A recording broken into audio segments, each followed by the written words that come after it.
Okay, so real quickly before we get into the review, obviously not my normal setup. I'm not home right now, so we got that out the way. Now, this episode of Dragon Ball Super, to be honest with you, it definitely felt fillerish, even though it's technically canon, I guess, or whatever, because the anime now is the canon. But it definitely felt filler because it was like babysitting Pan, and it was just kind of like, what the fuck? And I ain't gonna lie, to be honest with you, I really wish when Pan finally said Grandpa, I wish she was talking to Piccolo, because Piccolo in this episode showcased how strong his bond really is with Gohan. To him, that's his granddaughter. You could totally see, I mean, he's on top of it. Make sure you brush your teeth, make sure you read her books, all sorts of different shit. You can see that Piccolo definitely really cares, and it was interesting to get more of his character, like from way back in the day when he first jumped in front of the fucking blast for Gohan to save his life till now. Like, all of that really added up to him really caring about this dude. And it's funny, it's like Goku really wasn't too much into, like, yeah, taking care of Pan. Obviously he was sick or whatever, but Piccolo really was. So I thought it would have been a better touch if instead of calling Piccolo, she would have called him Grandpa and called Goku Grandpa, I guess, too. We had a cameo from Arale in this episode. That was alright. It was kind of a nice little tidbit in there. In case you don't know who Arale is, that's from Dr. Slump, Toriyama's previous series before he did Dragon Ball. Another thing that had me like, what the fuck in this episode was, what was that defense system that they had in Bulma and Vegeta's bedroom that came out with missiles and shit like that? First I was thinking to myself like, yo, is this some sort of weird kinky sex shit, like Vegeta bangs Bulma while the blasts are coming and he grabs her body and fucks her one way when the blasts are coming? Like, what the fuck? I mean, it looks as though that's to protect her in case he's not home or from intruders and shit like that, but damn, it felt like it was some kinky shit in the bedroom. Like,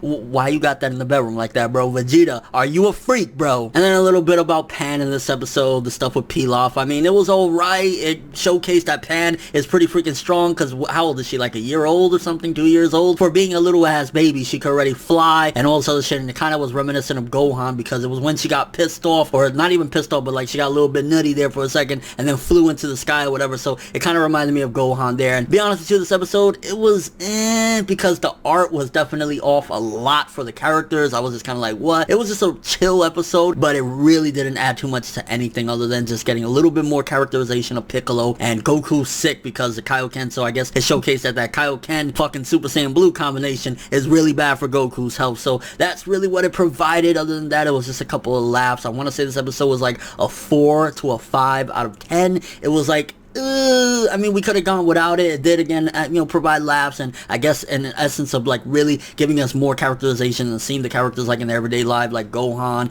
trying to get a job or whatever. But it just really served no purpose because Gohan didn't even get the job at the end of the day. It's just like, hey, Pan is strong, Piccolo's a good grandfather, and Goku, yeah, even though he's sick, he's still a cool dude that people will love regardless. And not to mention that fucking hilarious thing that Goku said about Bulma saggy titties. I didn't want to see that. That was very reminiscent of Dragon Ball when he said, what do I care about seeing your dirty old Fanny? Goku's still Goku. So yeah, let me know what you guys think about this episode though. Did you care about it? Were you disappointed? I mean, did it feel like filler to you? It felt like one of those, Goku gets his license type of episodes, except that's a classic. You can never touch that one. So it was like, we could have done without it. And your overall thoughts, but thanks for watching. If you enjoyed anything about this video, make sure to drop me a like. I'd greatly appreciate it. And if you want more from me, make sure to subscribe, follow me on Twitter, Instagram, and stalk me on Facebook to get more when the video ends. I'm ForneverWorld, and as always, people, have an awesome day.